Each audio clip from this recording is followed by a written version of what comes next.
یو کس وی یو عالم اوی چې چنده کول سوال له او دا حرام دي، چنده نه دی کول پکار. د چندې نستا مراد څه دی؟ چنده په سو قسمه. که چنده یو سړی د خپل ځان لپاره کوي نو دا سوال له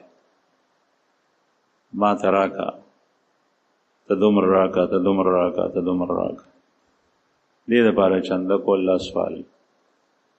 او که چنده د امام د پاره کوي دا طریقہ کار غلط دی، بلکې امام باندې مقتدیان پړ دي، هغه ته پکار دي چې هغه د امام هر یو کس بندوبست وکړي، یو متعین پیسې په ځان لازمي، د کور کرایه ورکې، د بجلی بل ورکې، د ګیس بل ورکې، امام تم ورکو. امام هم خېټه لري، بچی لري، ښځه لري.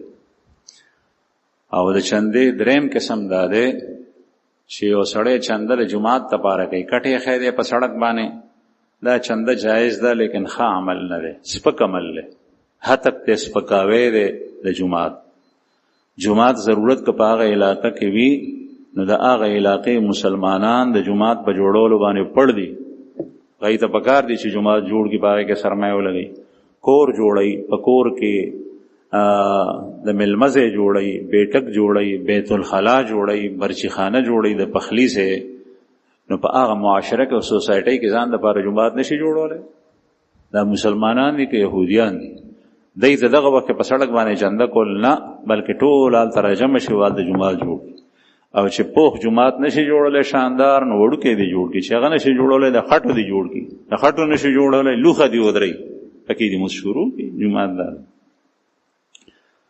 او درېمه چنده دا ده چې د ضرورت په وخت کې وي، هغه چنده سنت او حدیثونه ثابت. رسول الله صلی الله علیه وسلم تبوک تتلو د جهاد لپاره د چندې ضرورت، سورلی غشته کې دا وسلې ضرورت او وغیرہ وغیرہ. لا الله رسول فرمایل په خپل اعلان وکړو چې راړی چنده راړی، چا سر راړل، چا سر راړل، چا یو شی، چا بل شی. که دا الله رسول غسته الله جل شانه نه، نو الله پاک پته دا شګي د دې نصر او سپین زر جوړولې شو.